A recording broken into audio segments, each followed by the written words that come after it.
सत्ता पक्ष शासन जब अंधोबहर हो जाए तो शायद जनता की अदालत पर काम करे थे और हमें लगा था आपने एक पूरे ग्रामीण क्षेत्र को बड़ा लंबा चौड़ा दौरा भी करो। बहुत सारी समस्याएं आई हुई हैं और अभी मौजूदा दौर में किसान खासकर खाद बिजली की समस्या से बहुत ज़्यादा जूझ रहा हूँ। ये आप कहाँ देखा तो कहाँ तक फिर आप इन समस्याओं के सुलझावे में सफल हो पाए? नीरज भाई, अकेले खाद बिजली की समस्या नहीं है ग्रामीण क्षेत्रों में। ग्रामीण क्षेत्रों में पीने के पानी की समस्या है और सरकार ने हैंडपंप खनन करने का काम पर रोक लगा दी है। अच्छा, कि गांव में हैंडपंप खनन का काम नहीं होगा। वो अटल भूजल आओ तो ये सब फर्जीवाड़ा है। ये अटल भूजल जो है ये सब केवल खुर्द-बुर्द करने के तरीके हैं, बंदर बांट करने के तरीके हैं। इसमें बड़े बड़े घपले और बड़ी बड़ी चीजें हैं। जब आप इसके अंदर घुसोगे तो अटल भूजल में आप भी खुद धोखा खा जाओगे कि क्या कैसे दुरुपयोग हो रहा है। पेयजल की ग्रामीण क्षेत्रों में कोई व्यवस्था नहीं है। आपने बिजली की बात करी। बिजली की समस्या यहां तक ये है कि लोगों को नए कनेक्शन, नई लाइनें, विस्तार सब बंद पड़े हैं, नए कनेक्शन नहीं मिल रहे हैं। जब आदमी जाता है कि हमें साहब किसानी के लिए कनेक्शन है तो वो एक कहते हैं कि हमारे पास टेम्परेरी कनेक्शन ले लो और तुम बाजार से तार खरीद लो, ट्रांसफार्मर से लगा लेना। तो कई दुर्घटनाएं हमने आपने सुनी है कि आदमी बिजली से चिपक के मर गया बेचारा, खेतई में करंट लग गया। तो ये ऐसे काम कर रही है बिजली विभाग के। अच्छा, अब आपके पास में कोई अध्ययन नहीं है, कोई आपके पास में ये चीज नहीं है कि हमने कितने टेम्परेरी कनेक्शन की परमिशन दे दी, वहां का लोड क्या है, वहां कितने ट्रांसफार्मर लगे हैं, उस ट्रांसफार्मर सब स्टेशन पे कितने ट्रांसफार्मर का लोड है। ये सारी कैलकुलेशन इनकी समाप्त हो चुकी हैं। विद्युत विभाग में इस तरह की कोई जानकारी नहीं ली जा रही है और लिहाजा आज हो ये रहा है। कहते हैं वहाँ भोपाल में बैठ के कि हम 10 घंटे किसानों को बिजली दे रहे हैं। 10 घंटे आप कह तो देते हो बिजली दे रहे हैं, जब आपके एक सब स्टेशन ओवरलोडेड चल रहे हैं तो आप क्या करते हो कि 4 घंटे कुछ गाँव में देते हो, 4 घंटे कुछ गाँव में देते हो, 4 घंटे आप कुछ गाँव में देते हो। तो आप 10 घंटे कहाँ दे रहे हो? आप अपना दिखावा कर रहे हो कि हम 10 घंटे की लाइट दे रहे हैं, लेकिन आप गाँव में किसान से पूछने जाओ और किसान के सामने स्थिति ये है कि एक तो उसको बिजली नहीं मिल रही, कब मिल जाए कब आ जाए उसको ये मालूम नहीं, क्योंकि आपका कोई शेड्यूल नहीं है। किसान रात भर बेचारा खेत पे डला है, बिजली आने का इंतजार करता है कि बिजली आ जाए तो हम पानी लगा लें, तो वो पूरी रात जाग रहा है। मतलब आज हम किसानों की बात करें और हमारे मुख्यमंत्री जी कहते हैं कि हम किसान के बेटे हैं। किसान के बेटे का आप क्यों नाम बदनाम करते हो? आपको अगर किसान की चिंता होती तो किसान को आप खेत पे बिजली देते, आप किसान को खाद देते, आप किसान को बीज देते। आप किसान के लिए कुछ नहीं कर रहे हो।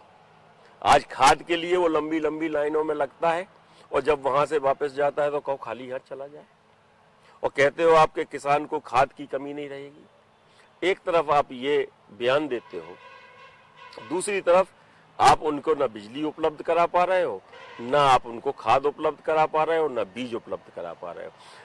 तीसरी तरफ अगर हम देखें तो जब कमलनाथ जी की सरकार 15 महीने की रही है तो किसानों के लिए उन्होंने तत्काल ऋण माफी की योजना लाई थी और ये कहते हैं कि ऋण माफ नहीं हुआ तो विधानसभा में आपने 27 लाख किसानों का कर्जा माफ होने की बात को क्यों सिद्ध किया? आपका जवाब है। दूसरी तरफ उस समय पे एक ऐसी साइकिल बनाई गई थी कि खाद की दिक्कत ना पड़ पाए और बिजली की दिक्कत ना पड़ पाए, और कमलनाथ जी ने बिजली के लिए भी ये काम किया था कि 100 यूनिट पे 100 रुपए की बिजली होगी और किसानों का आधी होगी। तो ये उस समय हो सकता था, तो आज क्यों नहीं हो सकता और पिछले 15 सालों में क्यों नहीं हुआ? ये सब सवाल सामने हैं। ये कहते कुछ हैं, करते कुछ हैं, दिखाते कुछ हैं। केवल इन लोगों को फोटो खिंचवाने की आदत है और लंबे लंबे भाषण देने की आदत है। ये धरातल पे काम नहीं करते हैं। अब गांव की आप तीसरी समस्या पे जाओ, आपने पानी बिजली की कर ली। शिक्षा पे चले जाओ तो शिक्षा में हम जाते हैं तो वहां पर स्कूलों में मास्टर नहीं है। मध्याह्न भोजन आप चलाते हो तो बच्चे मध्याह्न भोजन में परेशान है, उनको मध्याह्न भोजन का नहीं तरीका जो मिलना चाहिए वो नहीं मिल रहा है। और मैं आपको एक चीज और बता रहा हूं कि पहले विधायकों के पास में उन्नयन के लिए प्रस्ताव देने पड़ते थे कि हम प्राथमिक स्कूल हमें इतने चाहिए हैं, मिडिल स्कूल इतने, हाई स्कूल इतने, तो विधायकों को वो प्रस्ताव देने के बाद वो उन्नयन होता था और वो संस्थाएं मिलती थी। पिछले मेरे 4 साल के कार्यकाल में मैं ये कहूं कि पहले साल जरूर हुआ था, इसके बाद 3 साल से कोई उन्नयन की या कोई स्कूल की बात नहीं हो रही है और ना ही हम लोगों से कोई प्रस्ताव लिए गए हैं, ना ही किसी क्षेत्र में एक स्कूल की बात की गई है। और स्कूल की अगर बात की जा रही है तो सीएम राइज स्कूल की बात की जा रही है, जो एक ये कहें अगर हम तो अतिशयोक्ति नहीं होगी कि ये वो एक बहुत बड़ी तस्वीर दिखाई जा रही है। आप एक सीएम राइज स्कूल खोल दोगे, कितने बच्चों का भविष्य आप सुधार दोगे? सही है।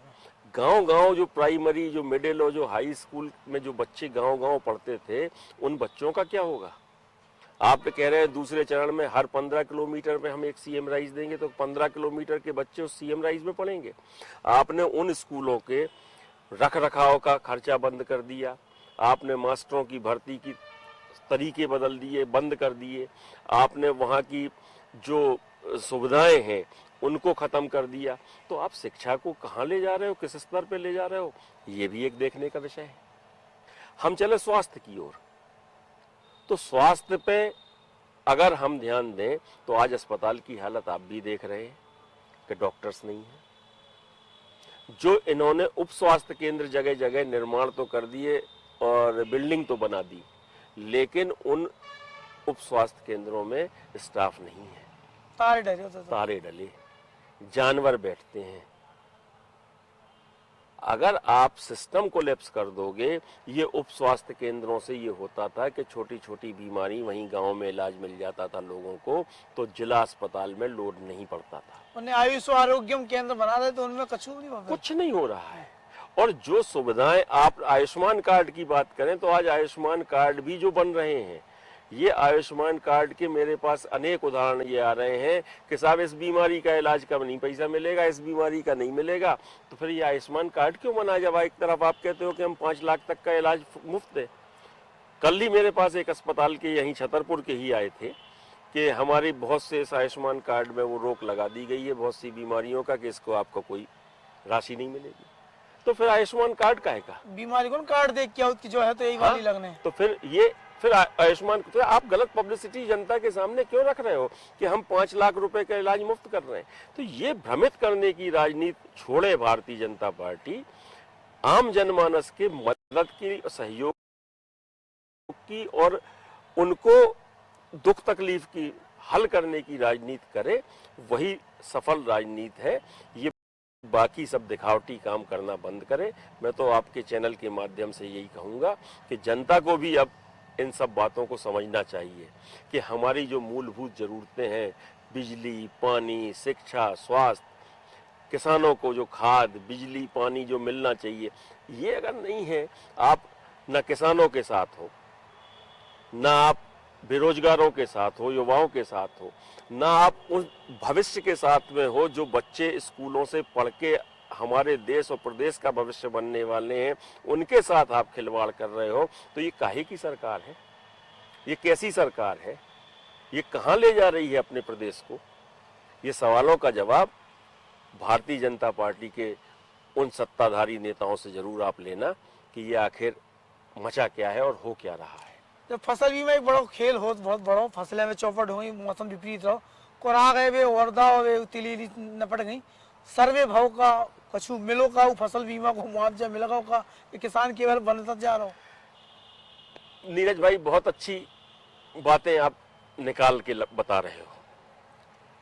आप आज हाल की अतिवृष्टि की बात कर रहे हो, मैं तो इसके पहले की 2 बार की बात कर रहा हूं। अपने यहाँ ओले गिरे थे, मैंने भ्रमण किया था और उस समय ताबड़तोड़ भ्रमण करके लोगों को और वहाँ अधिकारियों को ये निर्देशित किया था कि ये इनका सर्वे करो और इनका नुकसान जो हुआ है इनको मुआवजा की राशि मिले। आपको भी ध्यान होगा कि उसी समय बड़ा मलेरा का चुनाव चल रहा था। बड़ा मलेरा चुनाव के मंच से ग्वारा के पास में शिवराज सिंह जी ने घोषणा की थी कि हमारा किसान परेशान नहीं होगा, हम इतने हजार रुपया हेक्टेयर एकड़ राशि राहत देंगे, हाँ कही थी। जब यहाँ सर्वे के लिए हम लोगों ने दबाव बनाया, सर्वे करवाया और बहुत ज्यादा दबाव जब अधिकारियों कर्मचारियों पे, तो एक कर्मचारी ने हम मुझसे कहा अलग से कि चाचा आप ऐसा कह रहे हैं, हमें दिख रहा हो कि नुकसान है, लेकिन ऊपर से निर्देश है कि 20% के भीतर रखना है। तो अगर जब अधिकारियों कर्मचारियों को ये निर्देशित कर दिया जाएगा, हमने पूछा तुम पेंसिल से क्यों लिख रहे हो? बोले पेंसिल से लिखने का, सर्वे करने का हमें निर्देश है। तो अगर ये नियत ही नहीं है आपकी कि हम उनको भला करें, ये अकेले ओलावृष्टि की बात नहीं है, ओलावृष्टि के पहले भी सूखा पड़ा था, उसका भी इनने मुआवजा नहीं दिया। 3 फसलों का पूर्व का इनने मुआवजे की बात नहीं की और ना ही मुआवजा मिला। अब आज किसान मुआवजा मांगना भूल गया है, कोरोना की मार में बर्बाद होके बैठा है। और अब अतिवृष्टि हुई जिसमें उड़दा कुरा गए, मूंगफली कुरा गई, सब फसलें तिली सत्यानाश हो गई, सब फसलें बर्बाद हो गई। और हमारे अधिकारियों के या सत्ताधारी नेताओं के कान में जू नहीं रहेंगी, बस कहने को साहब मैं किसान का बेटा हूं, किसानों के हित में काम करूंगा, मुझे एक जगह बता दो कि सर्वे हुआ हो या एक किसान को उसका नुकसान मिला हो। इन्होंने उस पर कोई ध्यान नहीं दिया। हम लोग हल्ला करते रहे, चिल्लाते रहे, बार बार कहते रहे और ये इन बातों को सामने लाने की कोशिश करते रहे, लेकिन सुनने वाला कोई नहीं है।